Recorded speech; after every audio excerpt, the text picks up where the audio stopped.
In a breakthrough, Pakistan and the International Monetary Fund reached an understanding on the federal budget for 2022-23, leading to revival of the extended fund facility after authorities committed to generate 436 billion rupees more in taxes and increase petroleum levy gradually up to 50 rupees per litre. The understanding was reached during a video call between the IMF staff mission and the Pakistani economic team led Finance Minister Miftah Ismail late Tuesday night. The IMF mission will finalize monetary targets with the State Bank of Pakistan over the next couple of days.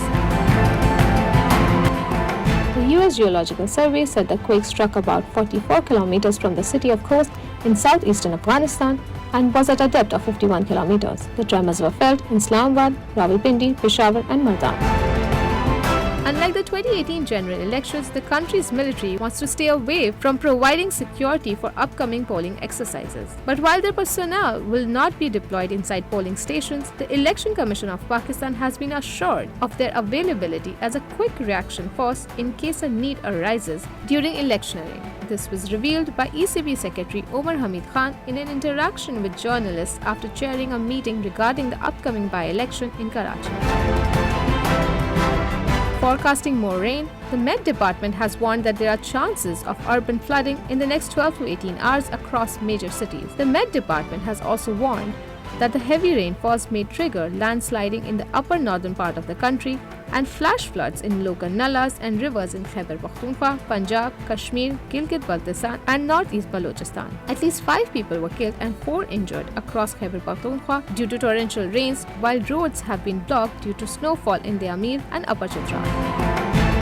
An in-camera session of the Parliamentary Committee on National Security will be held today, where the parliamentarians will be briefed on the progress in peace talks between the Pakistani state and the outlawed Tehreek-e-Taliban Pakistan. Chief of Army Staff General Qamar Javed Bajwa and Director General ISI Lieutenant General Nadeem Ahmed Anjum will also attend the meeting. Meanwhile, National Assembly Speaker Raja Parvez Ashraf has issued production orders for imprisoned MNA from South Waziristan, Ali Wazir.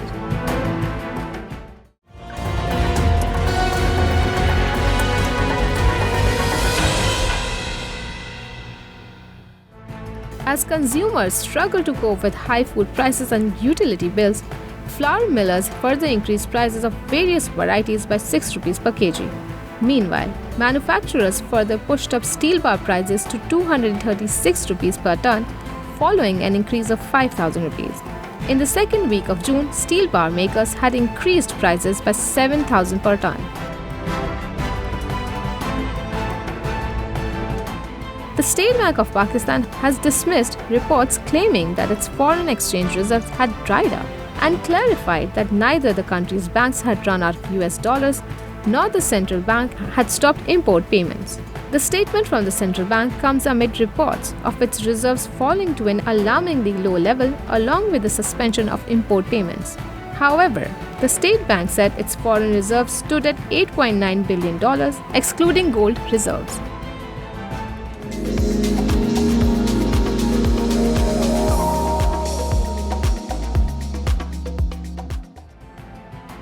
A top French administrative court has ruled against wearing full-body swimwear, including the burkini, in public pools in the city of Grenoble.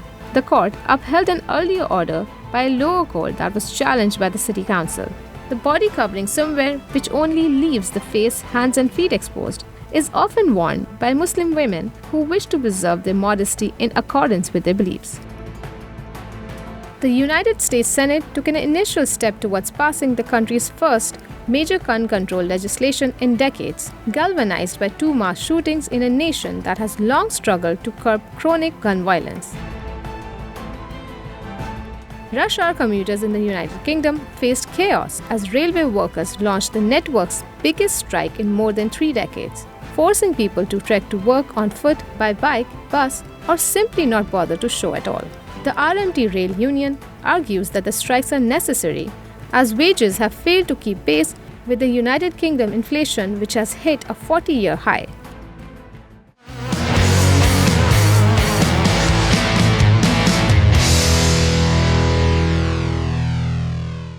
The Pakistan Sports will finalize the contingent for the Commonwealth Games in its board meeting to be held in Islamabad on Friday.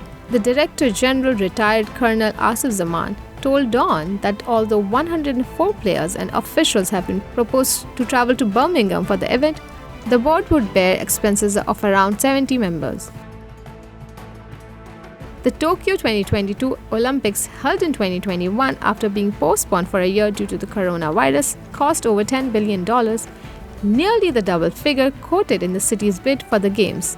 Tokyo won the Olympics in 2013, offering a safe pair of hands and with a substantial amount of money already in bank.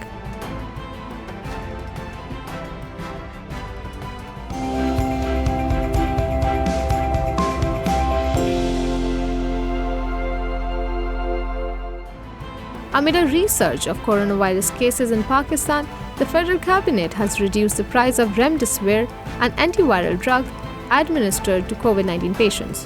The price of the 100 mg IV injection has been reduced from 2,300 rupees to 1,892 rupees.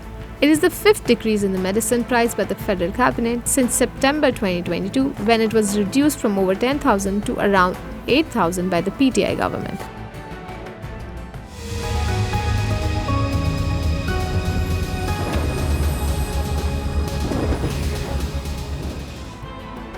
Scientists say that the climate change was likely to have made the rains that unleashed catastrophic flooding across Bangladesh. While South Asia's monsoon rains follow natural atmospheric patterns, scientists say that the rains will become more erratic and torrential as global temperatures continue to climb.